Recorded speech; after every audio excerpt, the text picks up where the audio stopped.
Bonsoir et bienvenue dans Question Directe. Je reçois ce soir Olivier Motu, le directeur adjoint de la direction départementale de la sécurité publique de la Guadeloupe. Bonsoir. Bonsoir madame. Alors 2017 a été, on le sait, encore une année violente, marquée par de nombreux faits de délinquance, même si on a pu observer en milieu d'année une baisse significative de tous les indicateurs. Alors est-ce que c'est le signe que la police a rectifié le tir ? La police, elle est présente sur tous les fronts de la délinquance. Effectivement, l'année 2016 avait été assez terrible en termes de délinquance. Donc, l'année 2017 s'est ouverte, vous l'avez dit, la mi-2017, on avait déjà des indicateurs comme quoi, effectivement, la tendance était bien infléchie. Donc, est-ce que c'était la conséquence de la mise en place du plan de lutte contre la délinquance ? Tout à fait. C'est la conséquence de plusieurs facteurs. Bon, déjà, vous savez que le ministre de l'Intérieur est venu en septembre 2016 et donc a annoncé un certain nombre de mesures. Un nombre de mesures en termes d'effectifs, de renfort d'effectifs. D'ailleurs, est-ce que concrètement, ces renforts, on les a vus, ils sont arrivés ? Ils sont arrivés en deux phases. Ils sont arrivés au 1er décembre 2016 et au 1er avril 2017. Donc ça fait à peu près une quarantaine d'effectifs qui sont arrivés en renfort des effectifs de la direction départementale, ce qui nous a permis de nous réorganiser, aussi de créer de nouvelles unités.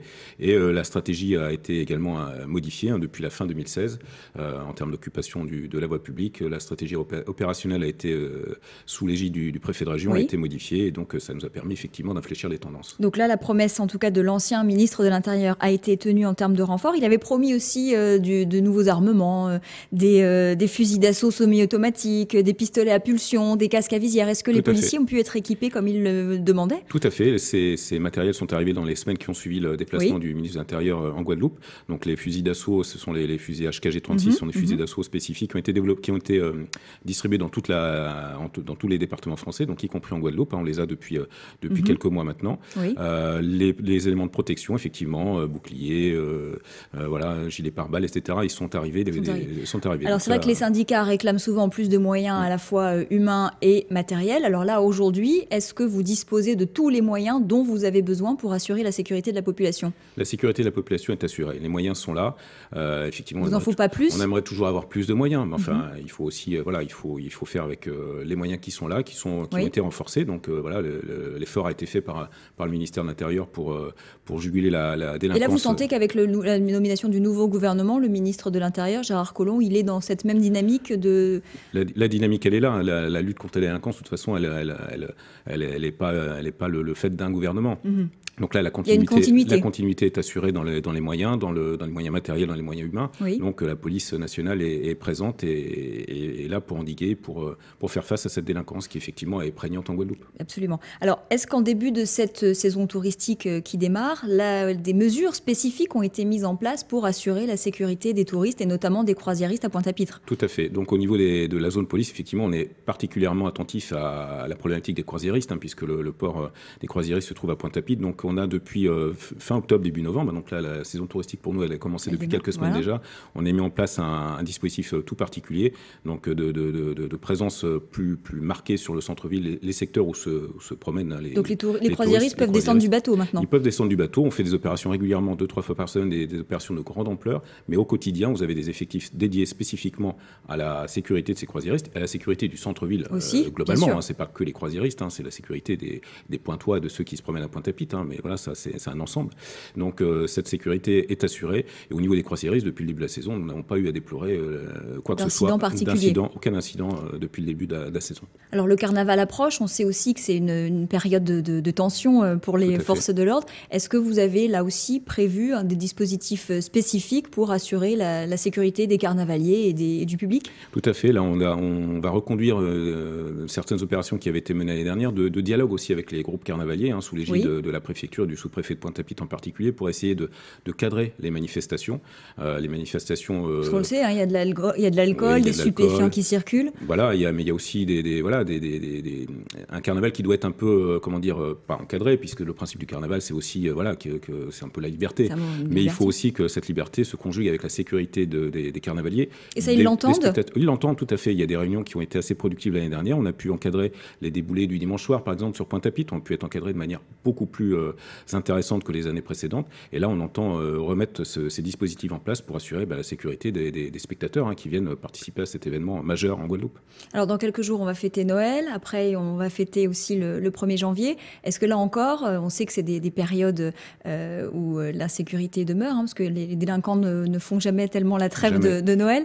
Est-ce que là encore, vous avez mis en place des mesures spécifiques pour que la population passe des fêtes les plus sereines possibles? Tout à fait. Donc, comme vous le dites, les délinquants, eux, ne font pas la trêve de Noël. Donc, effectivement, on s'est organisé. Alors ça, c'est au plan national. Il y a le plan anti-hold up qui est déployé sur tout le territoire national à partir de début décembre à mi-janvier. C'est une période de forte tentation pour les voleurs. De forte tentation. Effectivement, il y a beaucoup, les commerces marchent très bien. Voilà, donc c'est tentant pour les voleurs de s'attaquer aux commerçants et puis aux clients qui peuvent être de ces commerces. Donc effectivement, on a un dispositif spécifique d'attention particulière sur tous ces commerces sensibles, notamment les grands centres commerciaux. On a commencé à discuter avec certains responsables de ces centres commerciaux. On s'organise, c'est une coopération entre les uns et les autres. C'est ça, parce que vous coopérez avec des agents privés, de sécurité privée. Disons qu'on a des contacts avec les responsables de ces centres commerciaux pour organiser les dispositifs, pour se parler. Quand on se parle, ce qu'on appelle la coproduction de sécurité, ça marche mieux quand on se parle que quand chacun travaille de son côté. Donc c'est ce qu'on essaye de faire. Alors c'est vrai que la période des fêtes de fin d'année, c'est aussi une période où il y a souvent beaucoup d'accidents. D'ailleurs, depuis décembre, on en recensait 34 accidents de la route,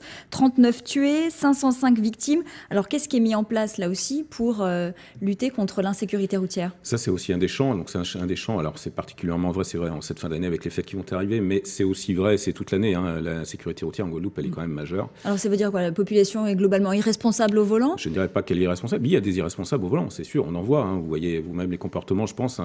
Chacun. On téléphone trop. Voilà, on téléphone trop au volant. On boit sous l'emprise de stupéfiants ou d'alcool. On a ce genre de comportement. Les contrôles qui sont nombreux et fréquents et qui vont se renforcer là sur les fêtes de fin d'année le démontrent. Il n'y a pas de contrôle où on n'a pas effectivement ce genre de comportement totalement irresponsable et qui malheureusement, le résultat c'est parfois des morts. On a quand même beaucoup de morts en Guadeloupe, blessés graves et morts en Guadeloupe sur la route. C'est quelque chose qui doit changer par le comportement. Donc c'est une prise de conscience aussi. Une vraie sensibilisation à mener auprès de la population. Tout à fait. Alors la préfecture organisait le 25 décembre dernier un exercice grandeur nature de mise en situation d'une tuerie de masse. Il y a à peu près 200 personnes qui ont été déployées au CREPS pour cette mise en situation.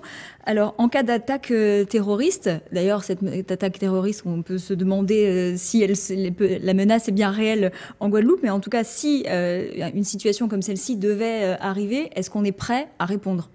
Écoutez, la menace, comme vous le dites, elle est en Guadeloupe comme ailleurs sur le territoire français, peut-être un peu moins prégnante ici, mais enfin, tout peut arriver partout. Donc nous, forces de sécurité, forces de police, on se doit d'être prêts, de se préparer. Cet exercice, il a été mis en place et mené dans ce cadre-là. C'était une phase d'entraînement. On a des effectifs qui sont entraînés pour ce genre d'événements, qui sont formés et qui sont équipés. On a plusieurs unités. On a le groupe d'intervention de la police nationale, qui est l'équivalent du RAID en métropole, qui est présent sur Pointe-à-Pitre et donc qui est prêt à intervenir sur ce genre de choses. Mais notre objet sur cet exercice, c'était aussi de voir tous les niveaux d'intervention, de la police secours qui sera le premier intervenant, les 3 niveaux d'intervention de la police sur ce genre d'événement, et la coordination aussi interservice.